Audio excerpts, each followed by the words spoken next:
Let me start this video off with a question. What does any self-respecting and reasonable video game playing sentient lifeform do when they, say, buy a copy of the PC version of Horizon Zero Dawn and the fucking thing just doesn't boot up at all? Well, they find a suitable replacement for that experience, such as the original Diablo and its kind of weird expansion, Hellfire. Available now on GOG.com. I'm not sponsored, I'm just a fan. Anyway, what does that same entirely reasonable owl fancier do when he completes Diablo 1, including the rather grindy and unrewarding Hellfire dungeons, and finds that Horizon Zero Dawn has been patched so that it actually works now? Well, he buys and plays Diablo 2 and its expansion, of course. Yeah, this is what I've been doing in the time since the Furious Wild video. For those of you who are somehow not aware, Diablo 2 is the sequel to the smash hit cult classic, Diablo 1. A shocking revelation, I know. Diablo 2 is also essentially the originator of the entire ARPG genre, with games still to this day being directly compared to Diablo 2 when people wonder about the quality of any individual Diablo clone game. This took me by something of a surprise, I'm not gonna lie.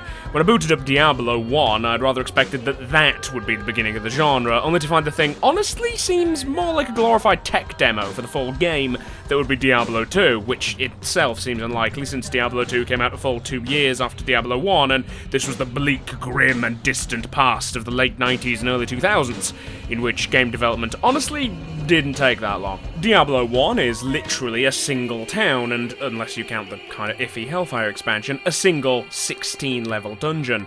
What's more, the classes are all basically interchangeable mechanically. I saw zero indication that I couldn't essentially play my warrior as a sorcerer if I spent my skill points like a fucking maniac.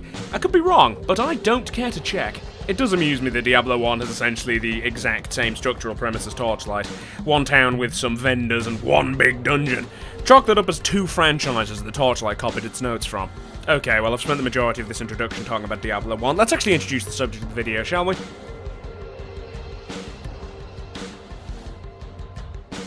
Okay, so as mentioned previously, Diablo 2 is the granddaddy of all modern dungeon-crawling RPGs, developed and published by Blizzard Entertainment in the year 2000. It's worth noting that for the purposes of this video, I will also be talking about the expansion, Lord of Destruction, which came out 1 year later. I've literally not played Diablo 2 without the expansion, and can't really tell what was added or changed, aside from the obvious shit, like the 2 expansion classes, the Druid and the Assassin, and the 5th Act. There is a lot of shit which I just kind of assumed was present in the base game that's apparently part of Lord of Destruction, and frankly, if you're gonna get the game, just also get the expansion, you cheap motherfucker. It essentially set the precedent for how the entire rest of the ARPG genre would function, with a series of town hubs surrounded by vast stretches of wilderness, dotted with random caves, dungeons, and tombs, and occasional quests, telling you where to go to advance the plot, which you immediately ignore upon locating a new hole to stick your shit into. Anyway, the plot of the game follows on from the ending of Diablo 1, God fucking damn it, I'm talking about Diablo 1 again. Well, the end of Diablo 1, the hero of Tristram defeats the titular Lord of Terror, Diablo, and then for reasons I still don't fully understand, takes the soul gem thing he's trapped in and jams it right into his own forehead, giving Diablo every chance to possess him. This is still weird to me. At least based on the first game, it seemed like as long as the soul stones were just left alone, the prime evils, for such is the name of the big boys of hell, would just be kind of stuck in them, but for whatever reason the games also treat it as entirely reasonable and sane that the player character just jams the fucking thing into his head and no one is surprised about it. Maybe that's one of the Colonel's long-ass book reports on it or something. Anyway, he does that, and then at the end of Diablo 1, he talks some nonsense about wanting to go to the east, and then Diablo 2 happens, and the boys fucking going east, lads. Diablo 2 starts you off essentially following, just behind the now titled Dark Wanderer, as he heads off to the east for some nefarious goals. I'm gonna talk about the acts individually later, so I'll not go into too much detail. Suffice it to say, where the Dark Wanderer goes, he inevitably leaves ruin and terror in his wake, as, after he moves through an area, the place gets beset by demons, undead, and other forms of nasty garbage. Evil seeming to follow him like an almost literal set of storm clouds, cleaning up Satan's messes until you eventually get to beat him up. Yeah, okay, standard video game stuff.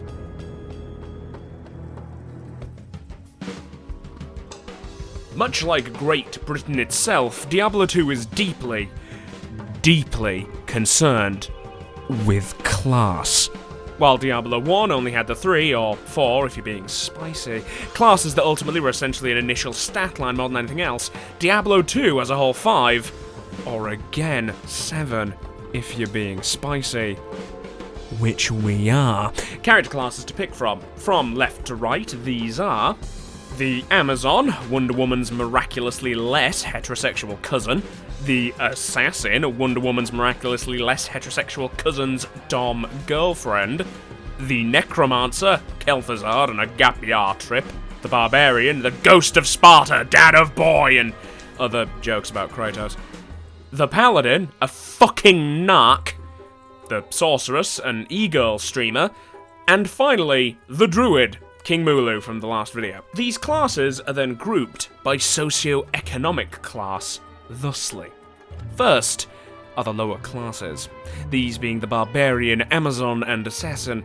These are the filthy, unwashed peasants who have to actually fight with their hands like goddamned mongrels. The economy is built on their feeble, lace-ridden backs, because disgusting, work-shy, layabout working-class bastards deserve no better. Then come the middle classes, the Sorceress and Paladin. These are the aspirational set. Not quite real people, but a damn sight closer than the lower classes. From substandard families and doing disgusting professional jobs, the Sorceress and Paladin are there to be what the lower classes wish they could be, while also serving to beat them down and keep them in place. The Sorceress doing so with magic, better to keep herself from having to touch the properly poor, and the Paladin doing so with harsh religious words and big wacky sticks. He keeps clean because he wears a lot of armor. And finally, the upper classes, the real creme de la creme, the nobility, the Necromancer, and the Druid, the King of the Skellies, and the King of the Tramps. They both summon dead people or animals to do all their work for them. Sounds like the lazy, shiftless fuckwit nobility to me. The type who need to be overthrown and hung from lampposts in the streets. Eat the rich. The workers must seize the means of production. That's right. I've been a filthy fucking communist this entire time.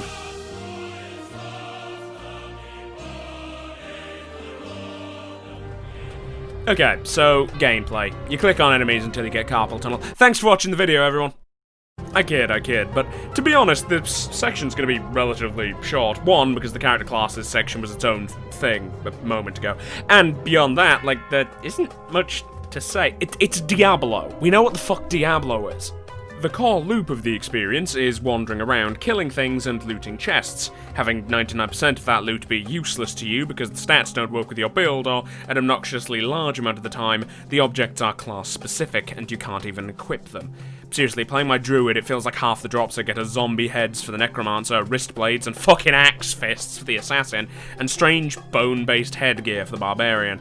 So you sell most of the loot, use that money to gamble with the untrustworthy merchants to try to get decent gear that you actually want, inevitably end up selling the garbage, you get back to them again 99% of the time there, and then you go out and kill more monsters for more loot and gold, etc., ad infinitum ad nauseum. Unlike its predecessor, which only used attribute points for literally everything, and its successor, which gave you all of your abilities and let you pick and choose from them as you wished, Diablo 2 is heavily built around the use and abuse. Don't know why I said that. Of skill trees, with each class getting 3 different trees to choose from that specialize in different things, with a skill point granted to them every time they level up, or sometimes for completing certain quests or finding skill point giving items in the world. The skill trees are honestly relatively short and simple, with the allocation of skill points past a certain point being essentially a matter of which abilities you want to buff the hell out of in order to make your build viable. It is comically easy to make a character who does not function properly and gets the crap kicked out of them, because it's kinda hard to tell which sets of abilities mesh well together, and it's not as simple as just following one skill tree. In my experience, you're gonna need to mix and match to get a decent build. Though, obnoxiously, because of how piss-easy everyone except the fucking Sorceress is for the majority of Act 1, you won't know if you've made a garbage person who can't actually function until you hit the monastery, or to be more fair, the beginning of Act 2, and suddenly find yourself getting the shit kicked out of you. Again, unless you're the Sorceress. Either she's just bad, or I'm incompetent, but she's the only character I died as repeatedly in the first act, and I'm fucking perfect, so she just has to be bad. When I first started the game, I was of the opinion that I could just feel it out, especially when I saw that there is literally an NPC who offers skill and attribute point resets. Cool, I thought, so I can experiment with my build and the skill trees until I find one that fits right for me. Sick! Ladies and gentlemen, do not make my mistake. This motherfucker resets your skills and abilities once. And then as far as I know, you can't do so again until close to the end of the fucking game. I ended up playing the first act, I shit you not, 7 times as the Necromancer and Druid, experimenting with builds until I eventually just gave up, googled some good fucking builds, and settled on the Druid mixed Werebear and Summoning build. I suggest you do this as well. Don't make the mistake I made. I suffered, so you do not have to. I'm your goddamn martyr. Do not let my sacrifice have been in vain. It's a good game, I swear. It's just old.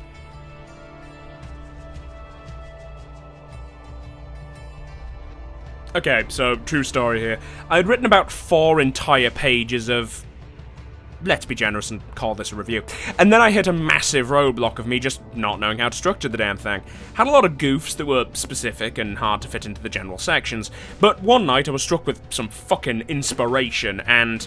Well, I'll explain the dumb structure in a second. The point is, I went to start writing this, or at least to put, like, the section titles in the script, accidentally selected the entire fucking script, and then pasted the words Act 2 over it, and didn't notice until I opened the script again about an hour or so later, because I'm a fucking idiot.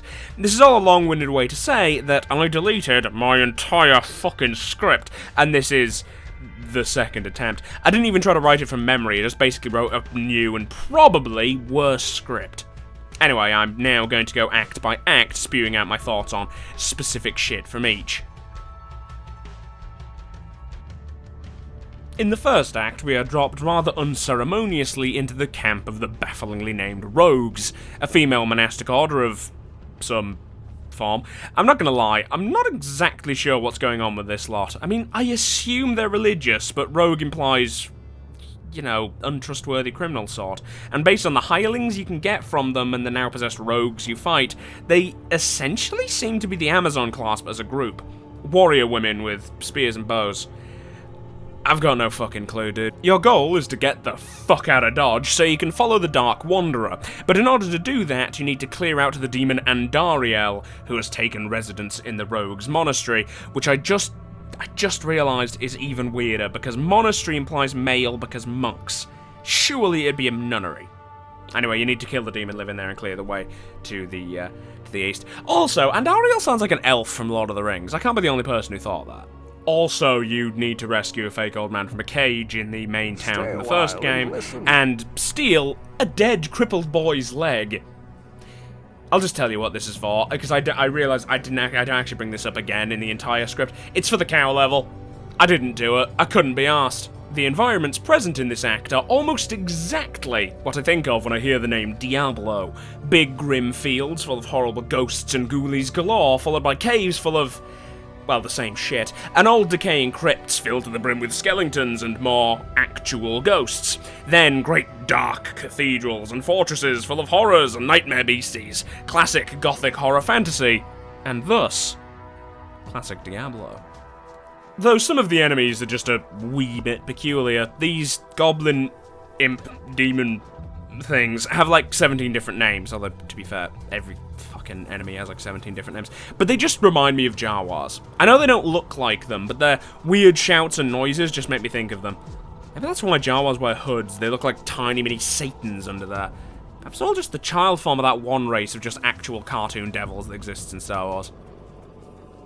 I'm getting a bit off track here. There is also another enemy type that just...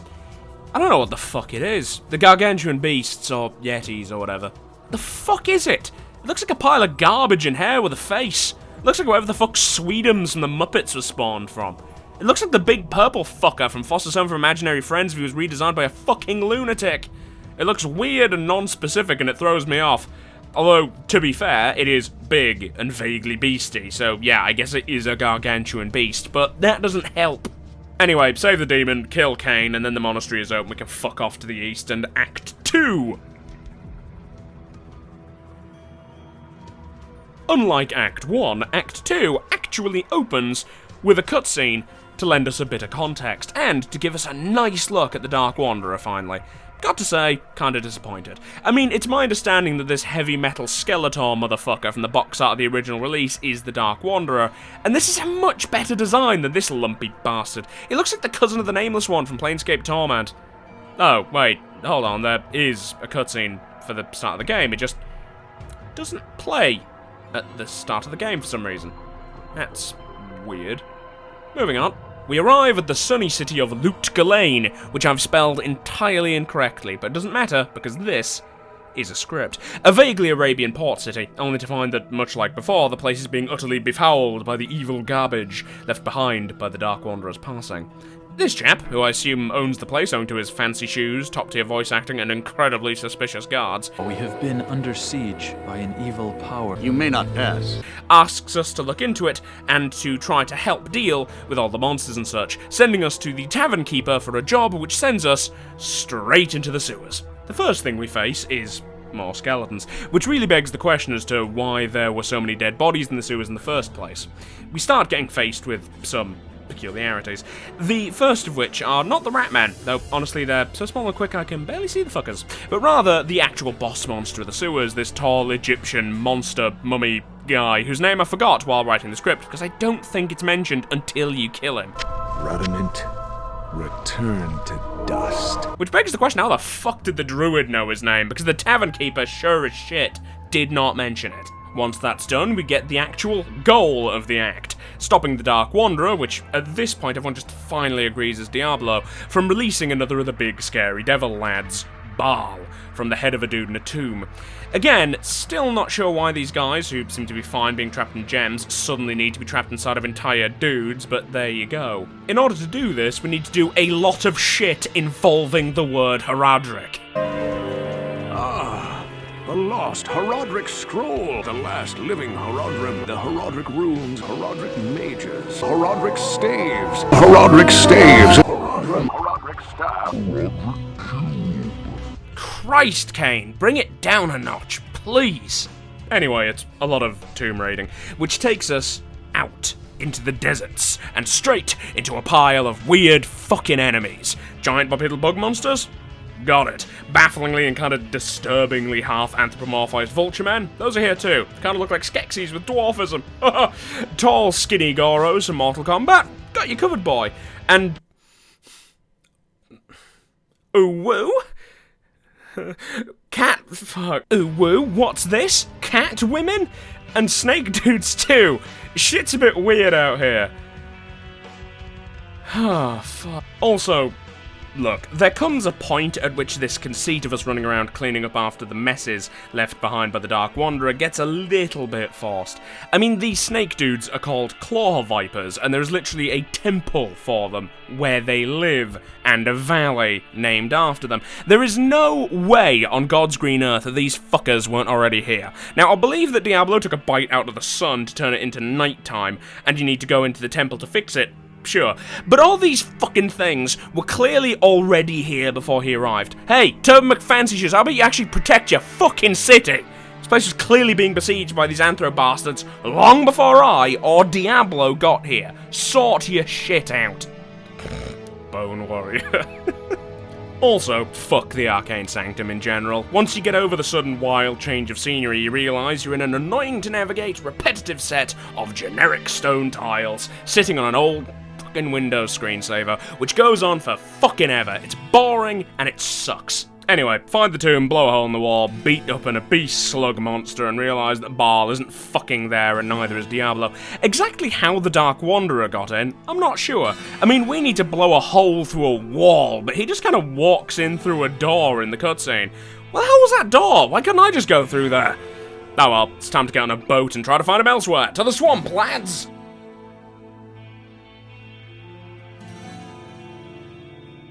Christ, I need to shorten these act bits. Okay, so we didn't find what's his dick or who's his nuts in Agrabah, so now we have to go to a ruined jungle city full of crazy people in order to find the other primeval, Mephisto, before Baal and Diablo do.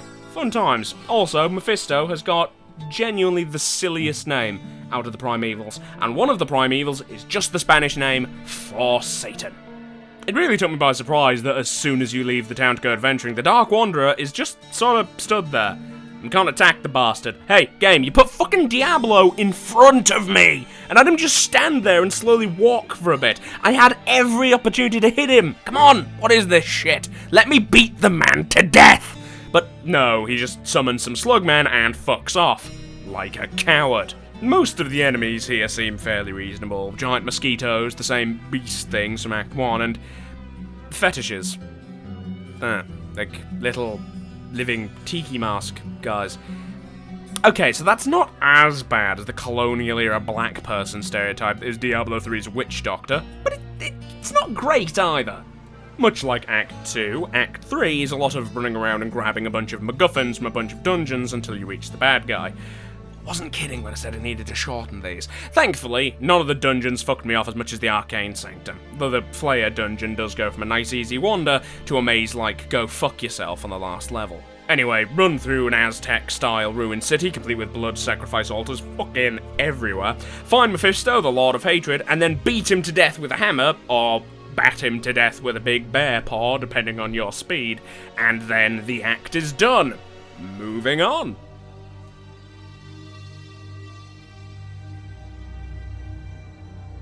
The final act of the base game, Act 4, sees us chasing Diablo into hell in order to stop him from rallying his demonic forces and destroying the mortal world. No mention of what happened to Baal or where he went after having his big spooky powwow with the boys, but then that's what the expansion's for. I had been kinda hoping that in the intro cutscene for this act, we'd finally see the box art version of the Dark Wanderer, but no, still looks like a spiky nameless one before turning into the Horned Reaper's edgier brother. I'd have to say, for a place called the Burning Hells, it's pretty fucking desolate looking, isn't it? It's all grey rock and, well, not much else. Where's the heat? The passion? The fire? Ah, fuck! Okay, there it is. Hush my mouth. Christ, this burned my eyes after staring at the grey wasteland and suddenly just fucking orange. On the plus side, the enemies are pretty grand. A nice mix of your standards for a Hell Dimension. Evil Knights, Bats, Classed Winged Devils, Angry Spirits, and a bunch of fucking peculiar flesh-crafted nightmares. I approve. Anyway, after killing a fallen angel and destroying Mephisto's Soul Stone, we move on to the final battle of the base game. The battle with Diablo. Of course, after foot slogging through a shitload of his goons first.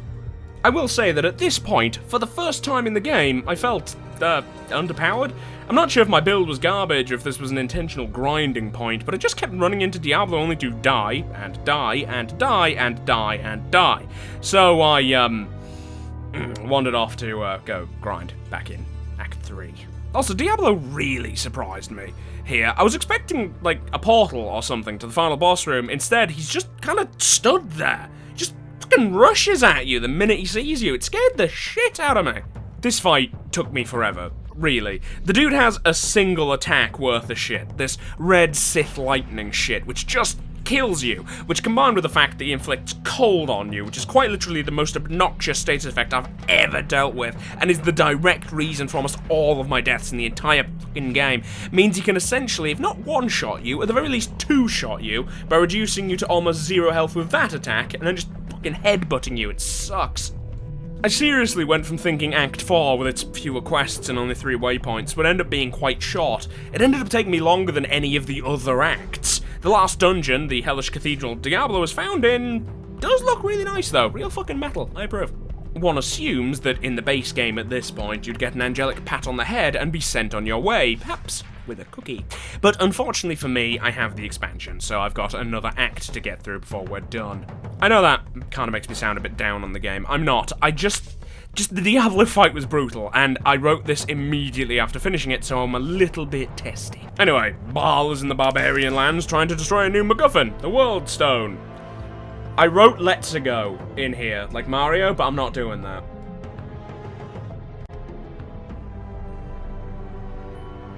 So, 2 things strike on moving from Act 4 to 5. First, it turns out that Marius, which is, this guy, this is Marius, had thought he'd been telling the story of the game to the Archangel Tyrael, who is this guy. So, when asked by him to hand him Baal's Soul Stone, which he had because he's a little bit klepto and decided to grab the shiny thing while Tyrael was fighting Diablo in the Act 3 cutscene, he does so, only for it to be revealed that the ominous hooded man wasn't Tyrael after all.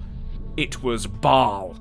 So, Baal kills him and burns down the asylum Marius is in. Also, Marius has aged like 40 years in what appears to be a few weeks at most. Considering the way the move from Act 4 to 5 is set up, implies they're pretty much following immediately after each other, and we spent the whole base game hot on Diablo's heels. I guess when they made the epilogue to Diablo 2, they hadn't worked out what they were going to do with the expansion.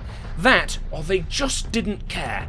Anyway, Baal has a soul stone now, and that is in some way bad. So we're tasked with going to the barbarian lands of Mount Ariat to stop Baal from destroying something called the World Stone, because that would also be bad. I mean, it sounds like a bad thing, but I'm not sure what it'd cause, but we definitely want to stop him doing it.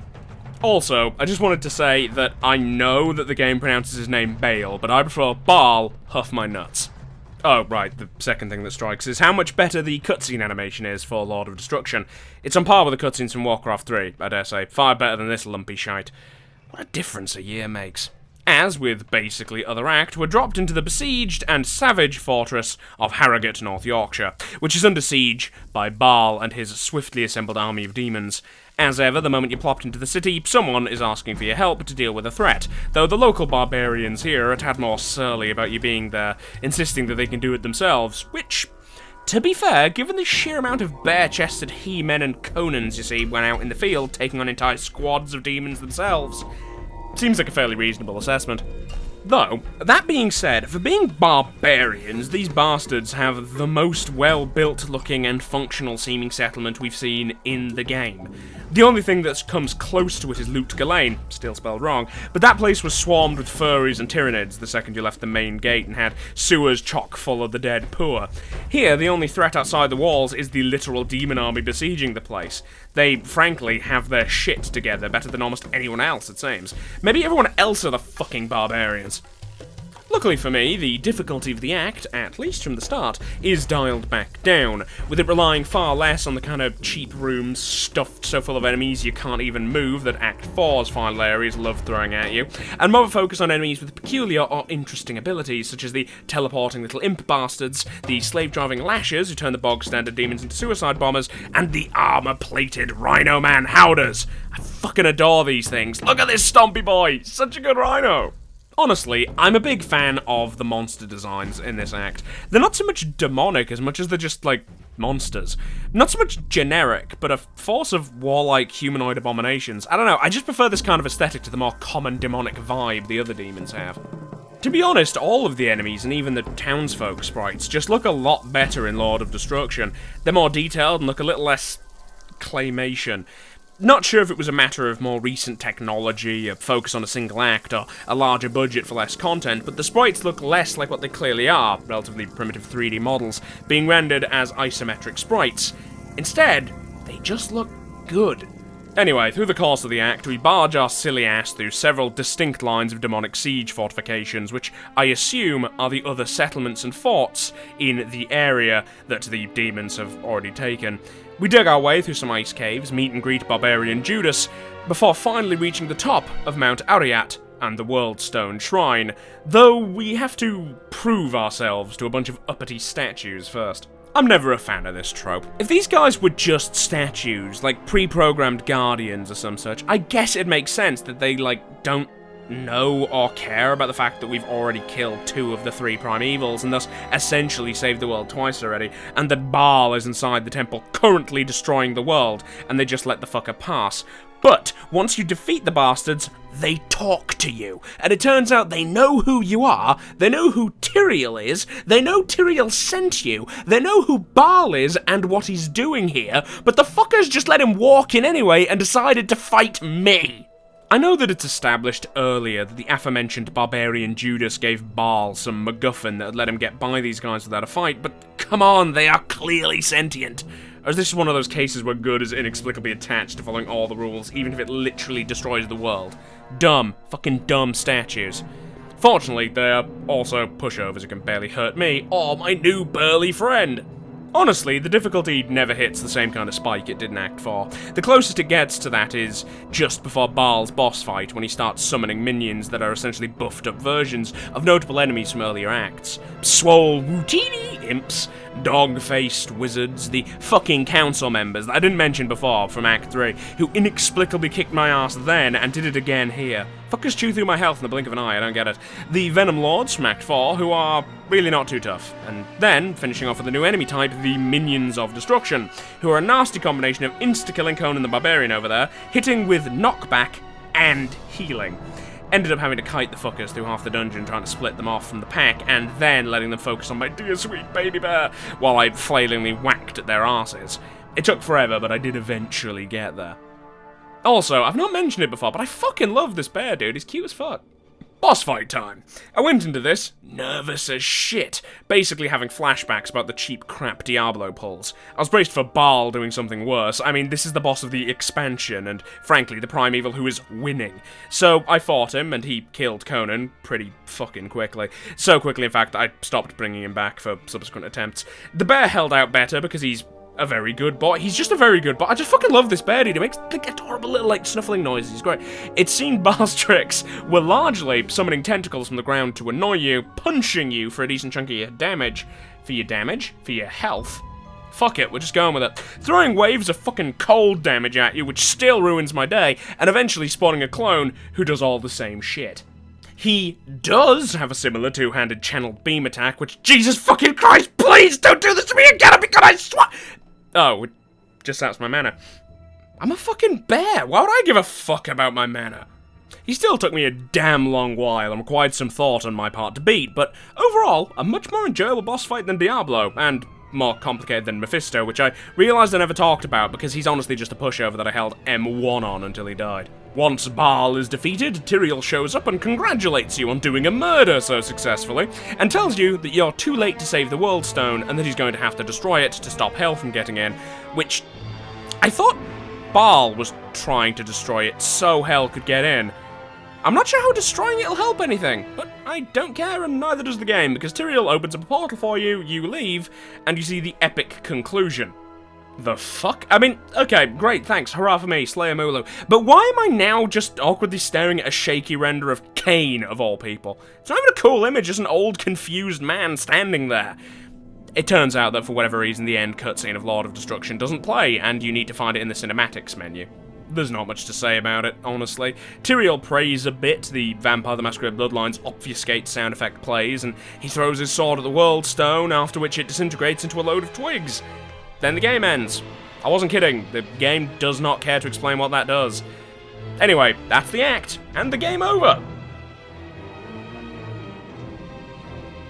In conclusion, I hope you enjoyed reading this essay as much as I enjoyed writing it. In fact, I know you enjoyed it more because you didn't have to fucking write it twice!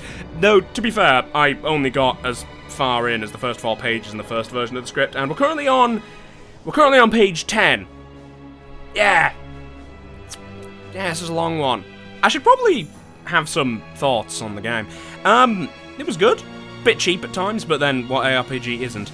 I'm surprised at how well it holds up, to be honest, but then I was surprised at how well Diablo 1 held up. I will say that Diablo 2 doesn't have a full re-release like Diablo 1, so you need to do some digging to get it running in 1080p resolution, which I did, but I've heard that the method I use is flagged as cheating by Battle.net.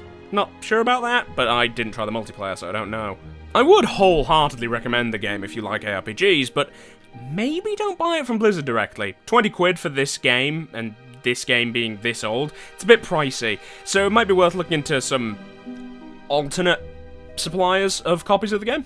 This is also one of those games that, like, slaps you in the face with the differences between now and the early 2000s. A number of the female NPCs and most of the female enemies look like shit from the cover of Heavy Metal magazine. It's really distractingly weird. Shitloads of loathsome nightmare monsters and then scantily clad murderous pin-up girls. It's odd.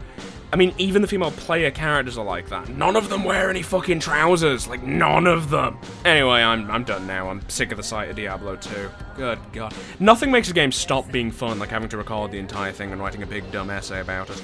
In all seriousness, I do hope you guys enjoyed this one. I know it's kind of a left turn from the Total War video I did last time. I was thinking about doing the current, well, next, Total War DLC, but that would have been the Amazons for Troy, and I've not even played Troy, so Anyway, big thanks, as ever, to the members of Parliament for supporting me and the crap I make, even if your government is a sham to hide an autocratic state. I greatly appreciate your donations, despite me still hating every single one of you. Not sure what I'll do next, or when I'll do it, but I'll tell you this. It's gonna be shorter than this was. I'm gonna go to sleep now. Bye.